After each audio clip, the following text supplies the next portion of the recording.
Yaani sasa ndio unarudi hivi after jana umelala nje. My woman, you will not understand. Kama hiyo. Mimi nimekaa hapa nimejitayarisha nikingoja unipeleke out lakini hujarudi. You don't know what my boss did to me. Hapana.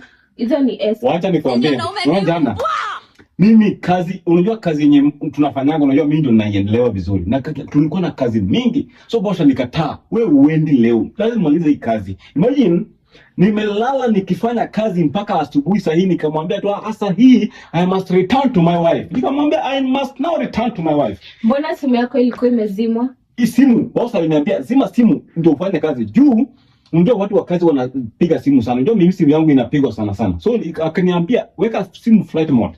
Ikabidi niweke simu flight mode ndio niweze kuconcentrate na kazi. Haya, weka hapa namba ya huyo boss niongee na yeye.